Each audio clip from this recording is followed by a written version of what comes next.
From the Mutual Studios in Washington, I'm Fulton Lewis, and that's the top of the news as it looks from here.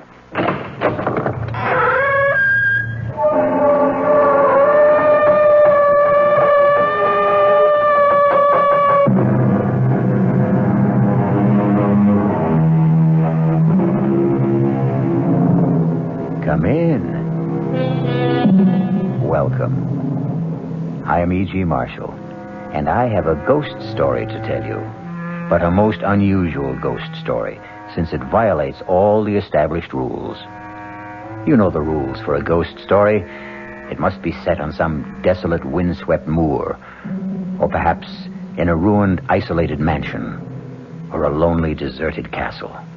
However, this spine-tingling tale actually takes place in a modern, luxury, high-rise apartment building, and in broad daylight. I don't want to die, George, please. I don't want to die. Margaret, darling, listen to me. No. Margaret, it would be better.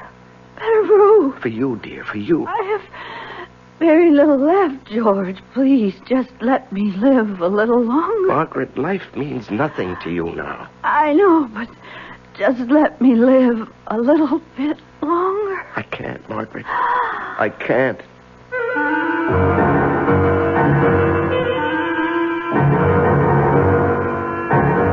Our mystery drama, The Man Who Heard Voices, was written especially for the Mystery Theater by Sam Dan and stars Larry Haynes.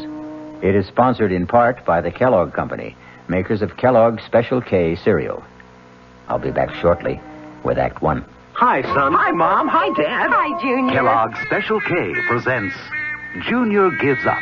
Junior, why aren't you eating your Special K? It's your favorite cereal. Oh, just 'cause. Just 'cause why, honey? Just 'cause Darla said some evil things about it. That's just 'cause why. Hi, Mom. Hi, Dad. Hi, Darla. Hi, sis. Hi, Junior. Darla, what did you tell Junior about his Special K? Daddy, all I told him was that Special K is good for him. Yeah, and anything that's good for me never seems to taste But, good. Junior, you already know that Special K tastes good. Who do I believe? Darla or my taste buds? What's that, son? Oh, nothing, Dad. Son, Special K is America's favorite high-protein cereal. It's got minerals, vitamins, iron, and all those good, nutritious things. But it got to be so popular over the years because it tastes good, too. You mean it's good for me and tastes good, too. Right, son. Right, Dad. Right, Junior. Right, Mom. Right indeed. Start your balanced breakfast with Kellogg's Special K. It's nutritious and delicious. Right, Dad.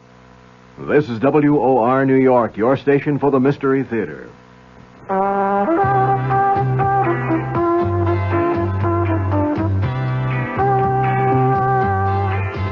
No matter what you're saving for, that's what Suburban Savings for Suburban. Suburban Savings offers you a regular savings account with flexibility. You can add any amount to your account whenever you wish. Withdraw whenever you want. Suburban Savings pays a 5.25% annual interest rate on regular savings paid quarterly, which earns an annual effective yield of 5.47%. Interest is compounded continuously from day of deposit to day of withdrawal, as long as $50 is maintained in the account to the end of the quarter. Come into Suburban Savings and open an account with flexibility. Our regular savings account in New Jersey at Bayonne, Edgewater, Elmwood Park, Emerson, Hackettstown, Morris Plains, Nutley, Paramus, and Sparta.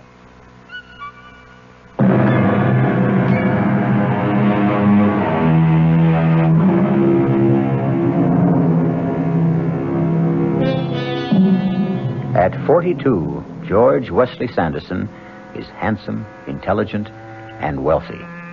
He is married to a most beautiful woman. He is a partner in a prestigious law firm. He has a host of friends because he is gracious, considerate, sensitive, and obliging. And so, you look at him sipping his morning coffee in his luxurious apartment in New York City, and you say to yourself, here indeed is one of fortune's favorites. How wonderful life must be for George Wesley Sanderson. But we have invaded his privacy. We have caught him alone and off guard. And so we see a look of terror in his eyes. And no wonder, because George Wesley Sanderson hears a voice. A woman's voice. It's time for my pills, George. The voice is clear and distinct. May I have my pills, George? But George is alone in the room. My pills. George? Not only is George Wesley Sanderson alone in the room, but the voice belongs to a woman 10 years dead. Margaret. Margaret. George, you must give me my pills. Oh, no. George. George. I understand. I forgive you. George. I forgive you.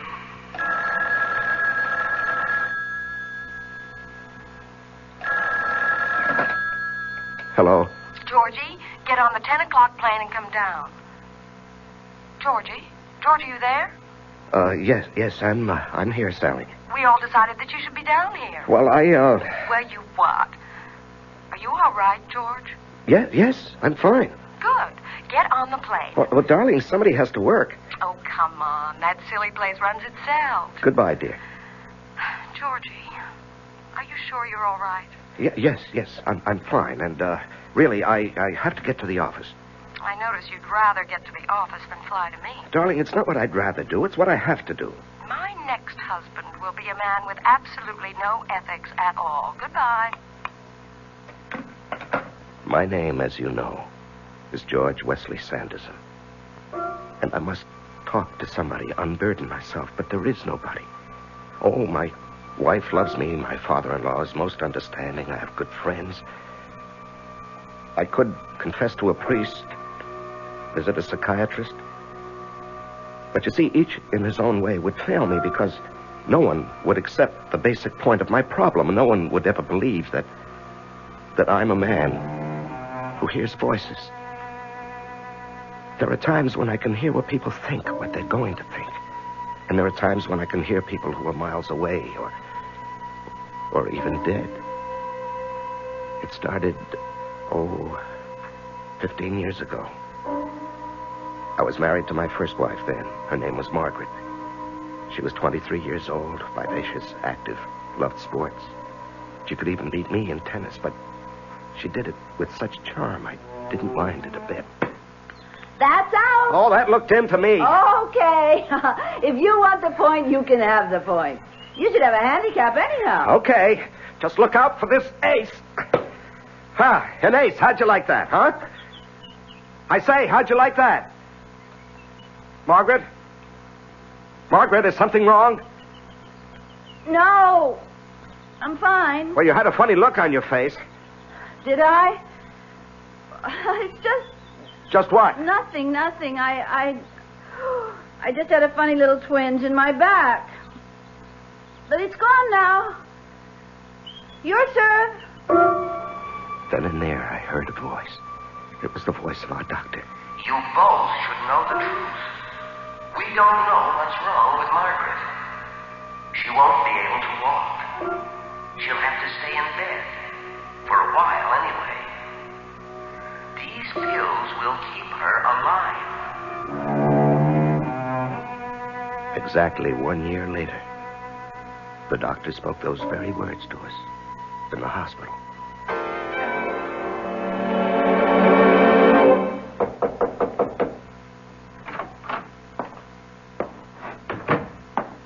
You, sent for me, Mr. Cartwright? Yes, George, sit down. Thank you, sir. George, I read your brief on the Hollingsworth case. Brilliant. Is that what you'd like to specialize in? Criminal law? Yes, sir. Good. This firm could use a crackerjack trial lawyer. Let's have dinner one night this week and start making some plans for you. Well, sir, I, really can't go out much at night. You know? No, you see, my wife is, bedridden. Oh, well, I'm sorry to hear that. We don't even know what it is. One of those, mysterious ailments. Anyhow, she has to have constant attention. I have a woman who stays with her during the day, but at night, I can't leave her alone. Well, that's too bad. We'll arrange for lunch, perhaps. Then I heard his voice. His silent voice, but to me, it was crystal clear. Too bad. We may have to forget about George. It's a tragedy. But if wants to be an 8-hour-a-day man, he'll remain in an 8-hour-a-day job.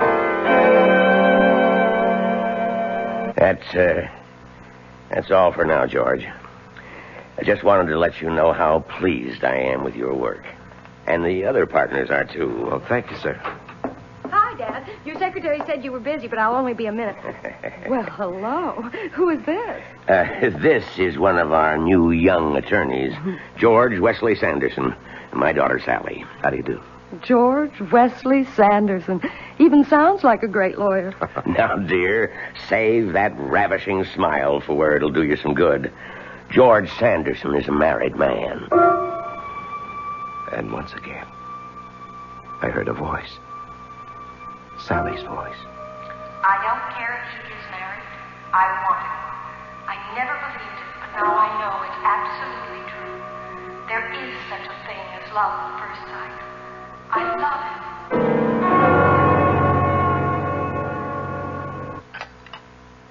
Oh, thank you, dear.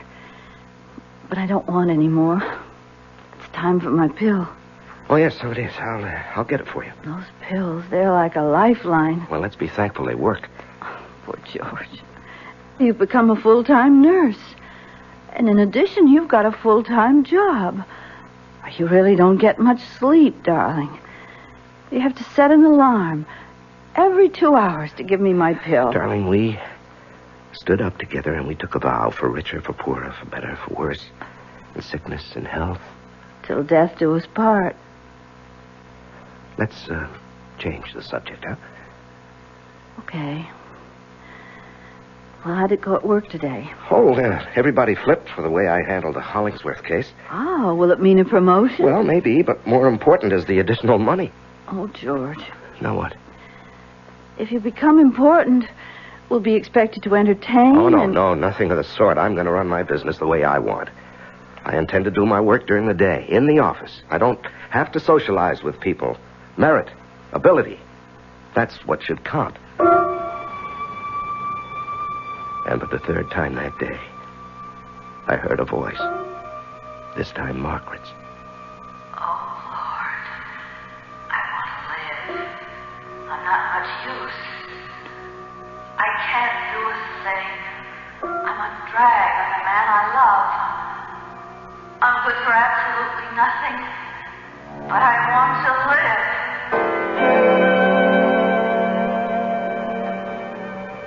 And we have a clear precedent here. When Theodore Roosevelt was police commissioner of the city of New York, the question of injury incurred while making a citizen's arrest... Do you always talk to yourself? Oh, I happen to be dictating into this recorder. How did you get in here? Being the boss's daughter ought to give a girl certain privileges. I came by hoping you might have pity on me. Pity? I'm famished. You might take me to lunch. Well, Well, what? It wouldn't hurt you with the chief. Might even pave the way to a promotion. Well, on the other hand, it might backfire. How? Well, how does your father regard married male employees who take his daughter to lunch? I don't know. It's never happened before. As you legal types might say, there are no precedents. Come on. Take a chance. Live dangerously. I'll give my hand.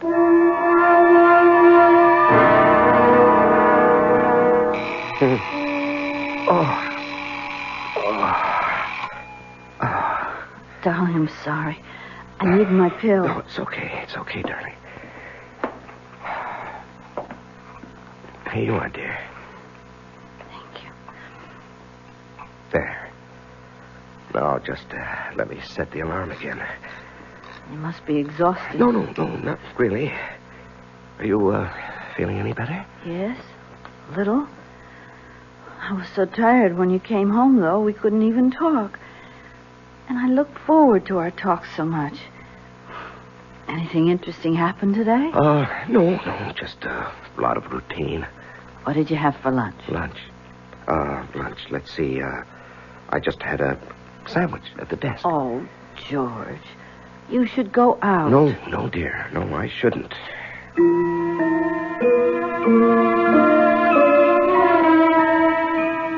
But I did. She would drop by 2-3 times a week. And it just became, a thing we did. We were friends, that's all. I knew she was in love with me, but I was discovering something else. Something very unsettling, very disturbing. I was falling in love with her, too. I tried to fight it. How about right here? Okay. There. Well, now that we've scared away every fish between here and Europe... I wouldn't know what to do with a fish if I caught one. Well, let's just drift for a bit, huh? You didn't have to say that. Say what? Drift.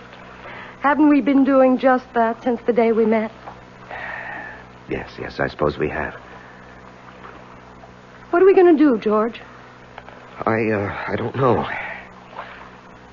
I'm willing to settle. Settle? For half a loaf. Oh, no, that wouldn't work. After a while, you'd get to hate me.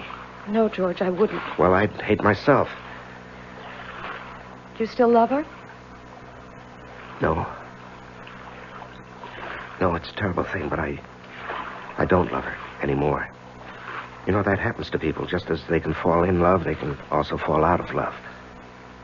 It's just that the timing and the circumstances are bad for Margaret and for me. But if you no longer love her... Well, how could I ever divorce her? Hey, where are we going? I don't know. But the one thing I can't do is just to stand still.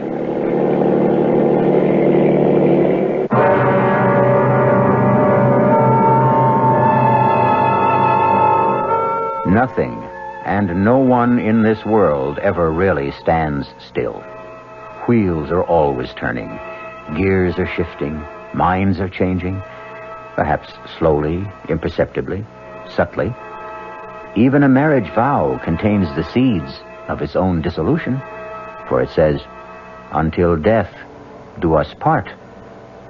We'll be back shortly with Act 2. Thank you. More than 75,000 letters, and they're still coming in. I am High Brown, producer of Radio Mystery Theater. You've said such beautiful things like bravo, bravo, bravo, a breath of fresh air, and superb production. I love you. But there's one problem.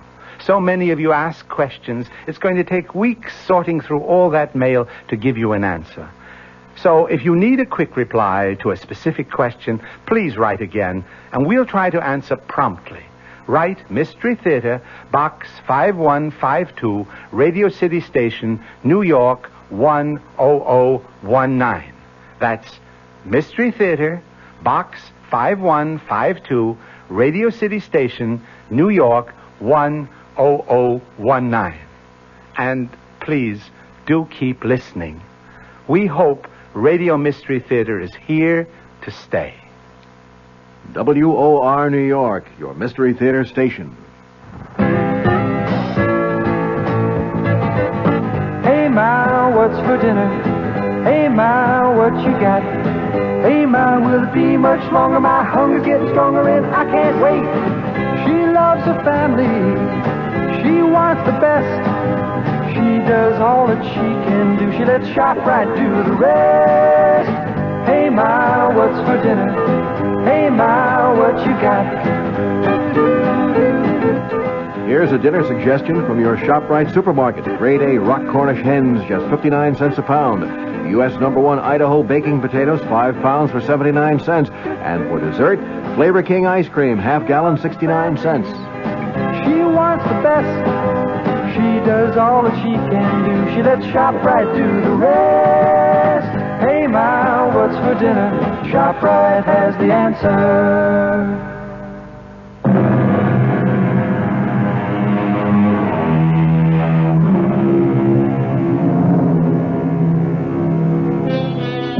George Wesley Sanderson is in a motorboat just off Long Island on a beautiful day with a beautiful woman who loves him.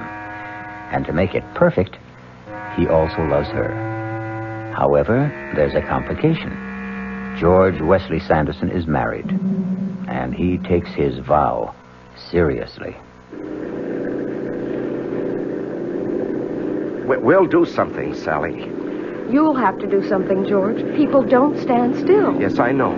You can't freeze a relationship. It grows better every day or it becomes worse. You You fall in love because another person has something you need, and sometimes it's the terrible truth. When that person loses what attracted you in the first place, love also goes with it. I know. So many people can't face up to it. They're unable to end a thing that really no longer exists. I love you, Sally. I love you, George, but I'm human. If I can't have you, sooner or later I'll face it, and then I'll make other arrangements for my life. Sally, wait for me. Oh, I'll wait, George. But I can't promise to wait forever. Just then I heard another voice. It was a voice I'd never heard before, but there was no mistaking who it could be and what the meaning was. And do you, George, take Sally for your lawful wedded wife to have and to hold?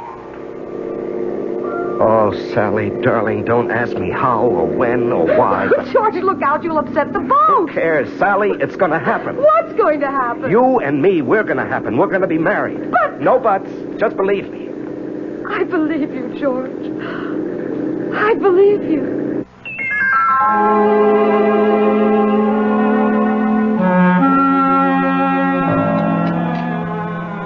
That was good. I was so hungry. Oh, Margaret, that's a good sign. Oh, I don't know.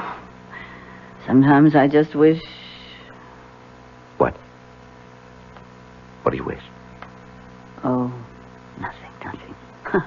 I don't want to talk about it. Well, now, you must have had an interesting morning. Oh, just so-so. Well, what was it? What did you have to do with the office? You never did tell me. No, I didn't. Well, we had to take a deposition. Oh? And we just spent the morning listening to witnesses. And, Margaret? What? Oh, dear, what is it, George? Don't close your eyes yet. It's time for your pill. Here, take it down with some juice. Oh. You know, that's all we'd have to do, just forget one pill. Oh, George, darling, maybe we'd both be better off.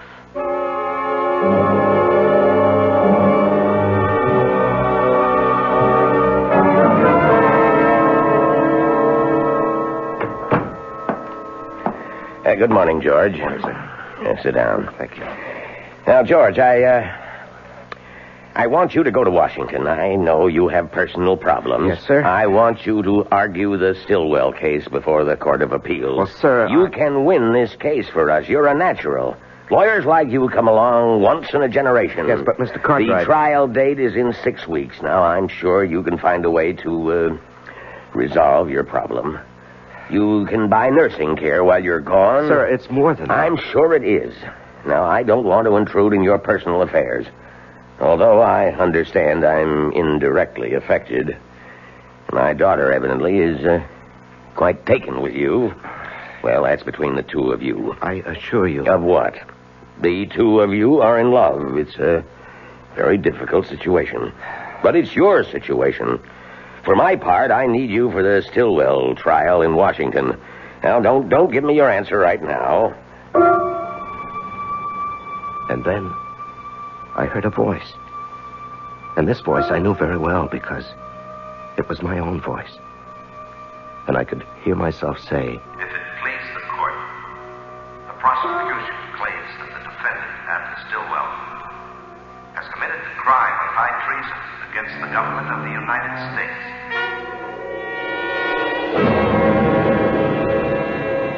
George? George! Oh, what? Well, that's what I want to ask you. What happened? You turned pale. Is everything all right? Oh, yes, sir. Yes, sir, everything's fine. Just fine. I believe that I will be able to plead the Stillwell case after all.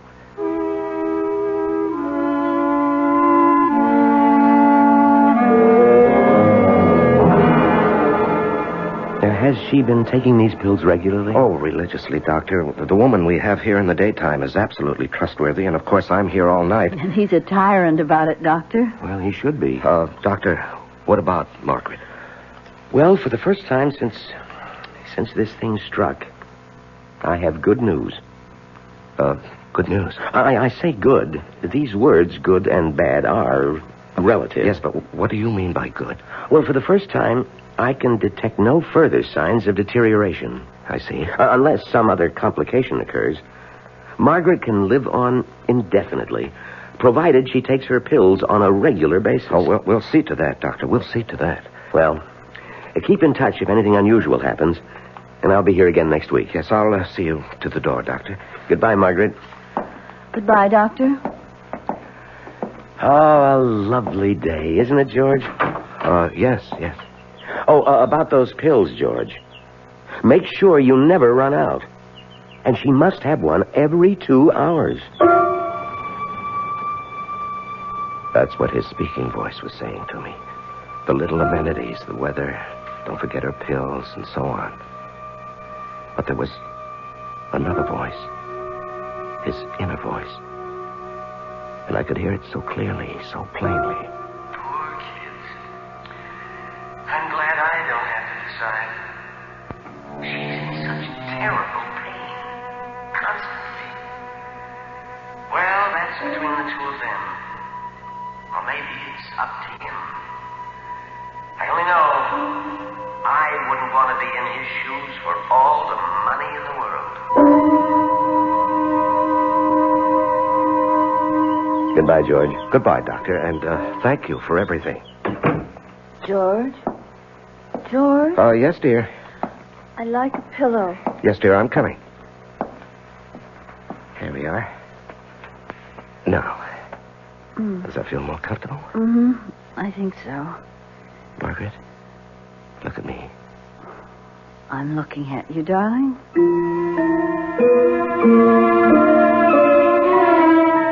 I wanted to hear her voice. Not her speaking voice, but her thinking voice, her feeling voice, the way I'd heard it once before. But this ability, this gift, this talent, call it what you will, doesn't work at my command. It comes and goes of its own accord. I wanted to know how she felt, what she really wished for. If a certain decision was to be made, I wanted her to share in it, but try as I might, I simply couldn't hear her inner voice. And I knew that the decision, one way or another, would have to be mine. All mine, mine alone. I'm looking at you, darling. Margaret, are you in pain? Oh, doesn't matter, really. The pill takes care of it. Oh, it's such a miraculous pill. It takes care of everything. Oh, I think I'd better sleep for a while, George. I just want to sleep. Margaret, what do you mean? Please tell me, what do you mean by sleep? Margaret? Oh, I'll get that. Hello? George? Oh, yes, Mr. Cartwright. Can you arrange to fly to Washington a week from Friday? A week from Friday? Yes, for a pre-trial on the Stillwell case. Well, sir, I hadn't expected to... Well, you told me just yesterday in the office that you'd handle it. Well, yes, sir, but that was because I thought I had 6 more weeks. Well, you do. This'll just involve you down there for a day or two this time. I understand. I'll have Miss Gordon book your flight. Well, a week from Friday, that's about 10 days, isn't it? Yeah, well, we'll have all the papers for you at the office tomorrow. And I'm taking you off everything else. Just remember, we want this case. Yes, sir. Goodbye, George. Goodbye, sir. George? Oh, darling, I thought you were asleep. The ringing of the phone woke me. I thought it was the alarm for my pill. Oh, no, we still have another hour for that. Now, what's supposed to happen a week from Friday? Just a lunch date with Mr. Cartwright and a client. He must like you a lot, doesn't he? Well, I'm not really a bad lawyer. Oh, George. I wish I could be of help to you. I wish there was something I could do.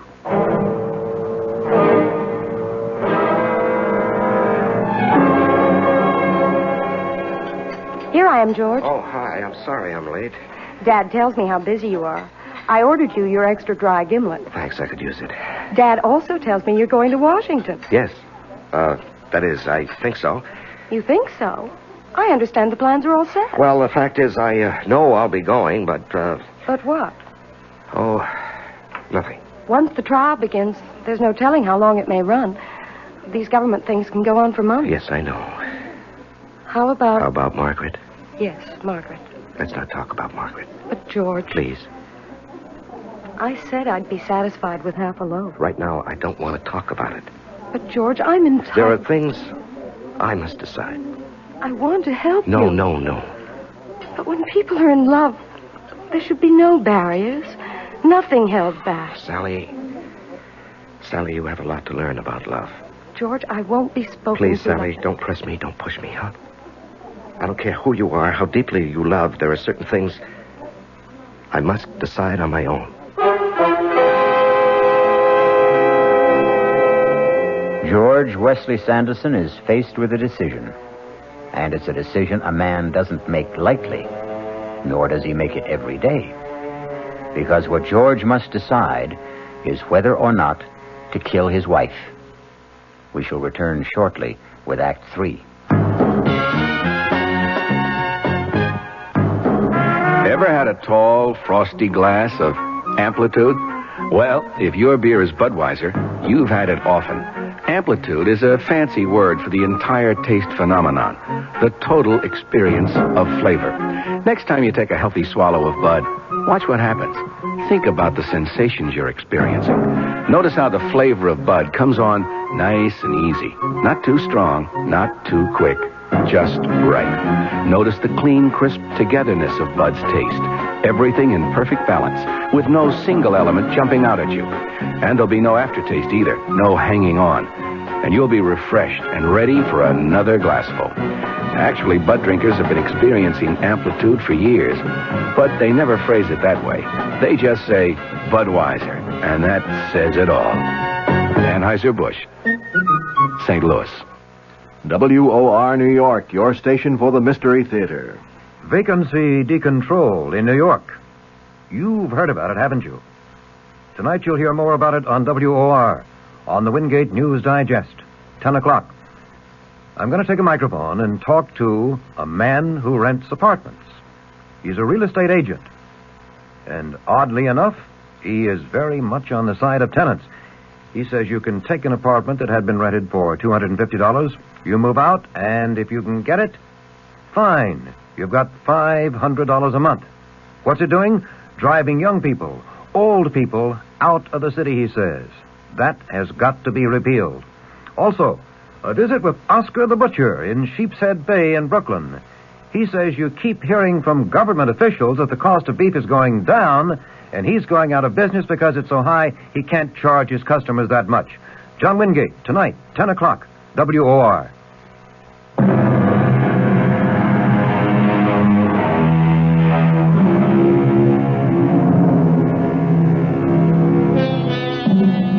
It is 1 minute before 2 in the morning in the apartment of George Wesley Sanderson. An alarm clock is set to go off exactly on the hour. It must awaken George so that he can give his wife, Margaret, a pill. A pill she takes every 2 hours. Without her regular pill, Margaret will die. George? George, wake up. George? Wait a minute. Wait a minute.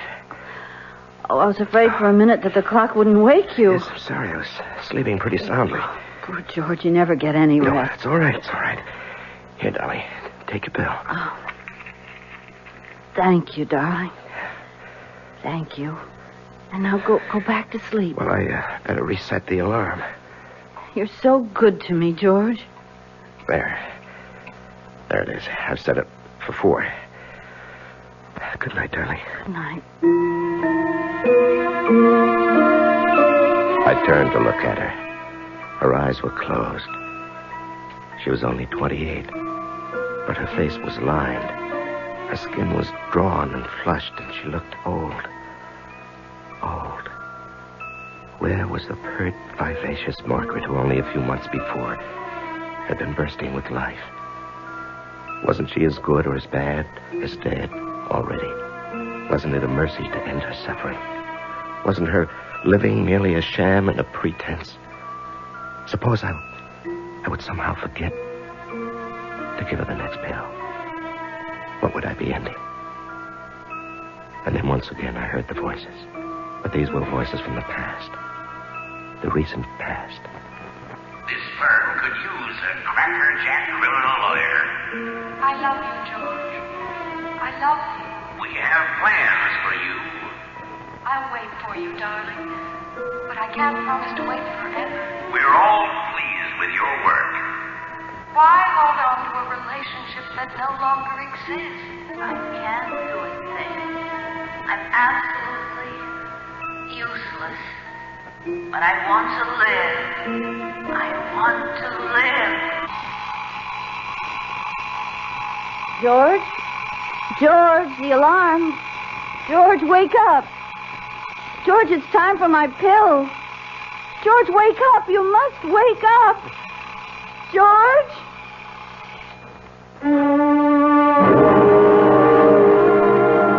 I heard the alarm, Margaret. I heard it. George, you must wake up. Believe me, Margaret, I'm doing it for you. George. George, I must have my pills. George, wake up. Oh, believe me, Margaret. Please believe me. It isn't Sally or the job.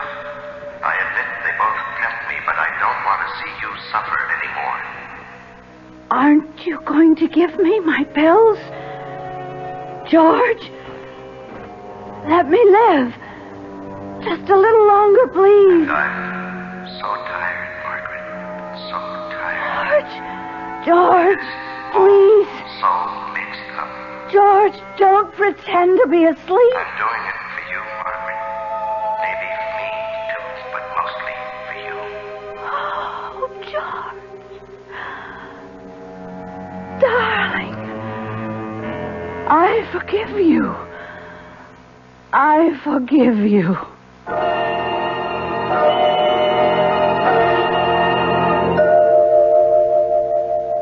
Sit down, George. Sit down.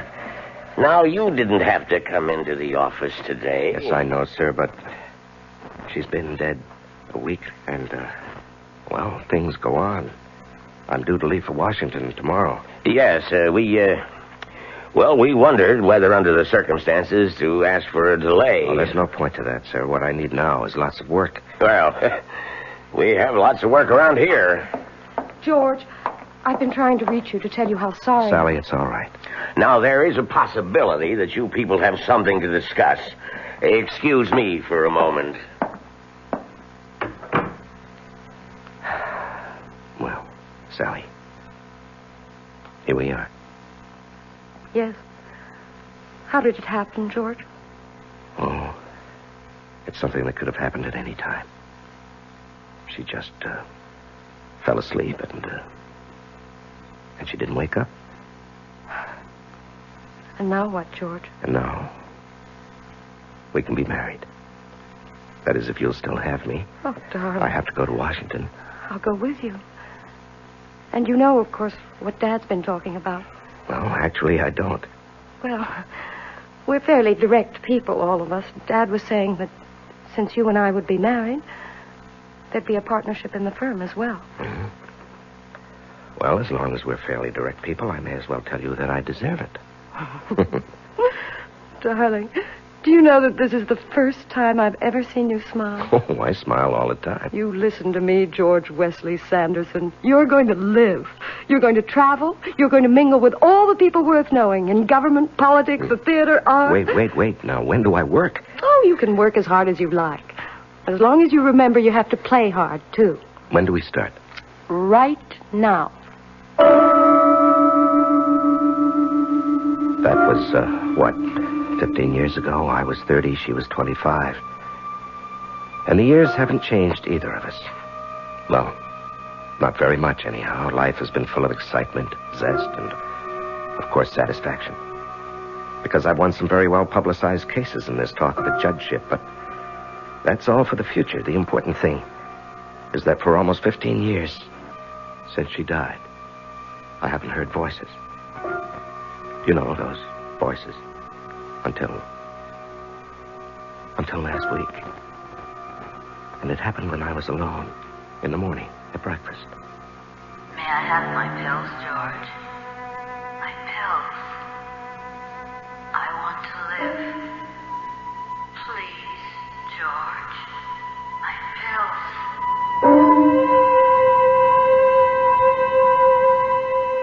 And I've kept hearing them.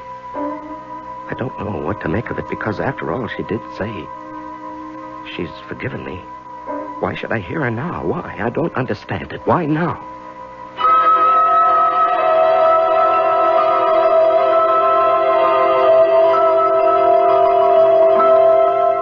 In the case of delay versus international power, the precedent is clearly stated. Sally. Sally, what are you doing here? I'm here to tell you about a precedent which is going to be established right now. Well, I thought you were in London. I was, and then I decided to come back here for some litigation. Litigation? With whom? With you. Oh? What kind of litigation? I want to review the basis for our marriage. It is rooted in the factors of common interests. We're both alive. We like to do things, go places. Do you agree? Sure. So why aren't we going and doing? Well, we... Well, we what? Do you realize that for the past year you've been working day and night? Well, darling, it so happens we have some crucial cases. Do you want our relationship to change permanently? Do you want us to drift apart? Do you know you're a nut? Darling, a long time ago we talked about this. Nothing, no one ever stands still. People change, and if they do, so does the basis of their relationship. All right. We'll go skiing. Turn your work over to the bright young eager beavers, and let's you and I start having fun again. And we did. We traveled, we played, we danced, we enjoyed ourselves. And I even managed to get some good work done, too. We were never so happy. There was, of course, one small, dark cloud for me. I could hear Margaret's voice. I need my pills, George. Aren't you going to give me my pills? Please? Penny for your thoughts, George. Oh, well, you couldn't buy my high-priced thoughts for a penny. You seem to be in a state of reverie. I was? As if you were listening to something. Oh, must be your imagination. Why, as if you were listening to voices. Voices? Are you sure you're all right? Positively spooky. Spooky? Here in our apartment in the bright sunlight? Oh, no, you've got to look for your spooks in the dead of night.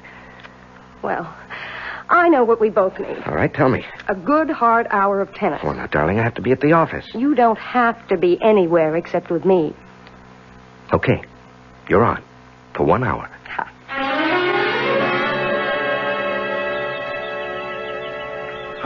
That's out. This set has one more game. Your luck won't hold forever. Oh, no, I don't need luck. I happen to be good. Oh, that was definitely out. I think I'm going to break your service. Well? George, what's the matter? It's nothing, dear. Well, I'm waiting. Serve. What is it, George? Is something wrong? No, I'm fine. You have a funny look on your face. Have I? Are you sure you're all right, dear? Yes, I'm sure. It's just... Just what?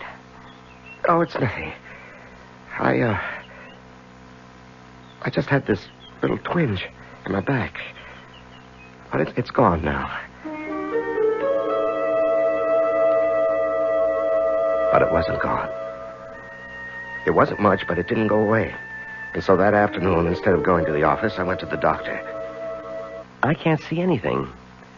Could be a muscle strain. Try a little heat at home. If it persists, we'll give you some physiotherapy. Doctor, it's nothing serious, would you say? Well, right now it doesn't look serious. I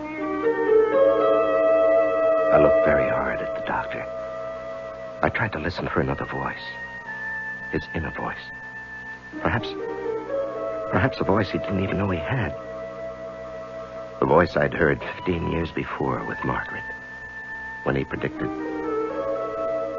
But no, there was nothing. I sighed with relief.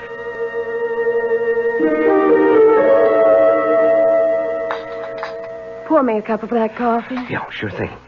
How's the back this morning? I'm fine, just fine. How about some tennis? If you'd like. Sure your back's okay? I said so, honey. I found out you'd seen the doctor the other day. Oh, well, it was just a checkup. And the back? Oh, a twinge now and then. Oh, everybody gets a twinge now and then. Dinner tonight at the Caswells. I better call her. Then we'll try a few sets. Do you love me? I think so. I think I love you, too. She left the room. I was all alone. For a week now, I've been hearing Margaret's voice. But now there wasn't a sound. I listened. But as mysteriously as it had begun, perhaps it was coming to an end. Maybe I was losing this ear I had for voices. And then I heard it. A voice. It was very indistinct at first, but I recognized it. It was my own voice.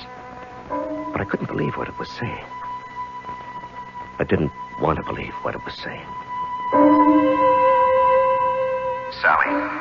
Oh, please, Sally. Sally, give me my pills. Please. Sally, I must have my pills. Sally, aren't you going to give me my pills? Sally, don't kill me. I don't want to die. Sally, my pills. George, what's wrong? Sally, it's my back. I'll call the doctor. Yes, Sally, quickly. The pain is terrible. Sally, please. You won't kill me, will you? What are you talking about? When the time comes, you won't kill me. You won't, Sally. Or will you? Will you?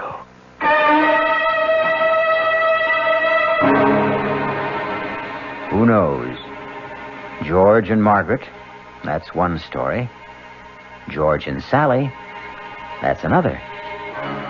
Yes, we often think, many of us, how wonderful if we could only hear voices from the future. Voices that could predict our fate. But maybe it's not such a good idea after all. Maybe it's better never to know. I'll be back in a moment. And now, with another story of mystery and intrigue, here is Commander Neville Putney to keep you in anxiety. What's this story about, Commander? Well, it concerns a middle-aged business executive named Fremont Witherton, who, after spending his entire career with the same firm, returned home one evening with his dreams suddenly shattered. Is that you, Fremont? It's me, Erica. Fremont, you look so peaked. Erica, I've been fired. That new plant manager, he's been trying to cut me out, and today he succeeded. Well, you don't need to give me that hangdog look. Just go out and get another job. I'm through, Erica. I'm 58 years old. Nobody will hire me for half the salary I've been making. My only hope is to kill the plant manager. Fremont, I hate rough stuff, but if you've decided, your Roscoe's upstairs in the trunk. You load it, and I'll warm up the getaway car. Hey, young man, how about that for a story? Well, that was a dilly, Commander, but you just can't leave us this way. How did it all come out? Time's up for now, but tune in, Bob and Ray, on WOR 3:15 to 7, and maybe you'll find out. This is WOR New York, your station for the Mystery Theater. This is Mary Helen McPhillips. I hope you'll join me tomorrow morning at 10:15 on the Martha Dean program. My guest will be John Alexander McMahon. He's president of the American Hospital Association, and we'll be talking about the cost, quality, and quantity of health care, a concern to all of us. That's tomorrow morning at 10:15.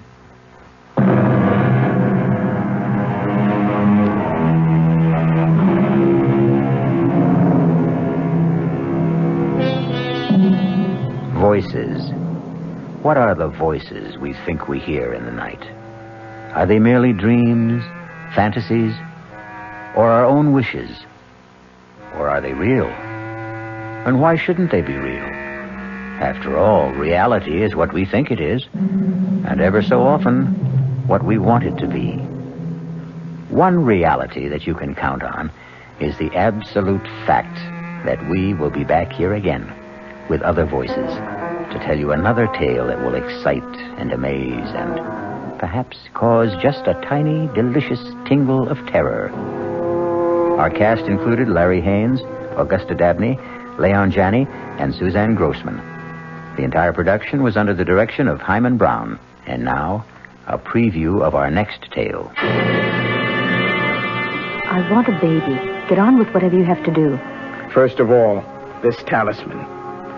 You must wear it around your waist. This package contains herbs. A special combination to relax you. That's the secret. To relax. That's all? For now. But one thing I must add. On the birth of the child, I will ask you one favor. You must promise to grant it. Take the talisman and the herbs. And don't be alarmed if certain unusual things happen in the next few weeks. Radio Mystery Theater was sponsored in part by Anheuser-Busch Incorporated, brewers of Budweiser. This is E.G. Marshall inviting you to return to our Mystery Theater for another adventure in the macabre. Until next time, pleasant dreams.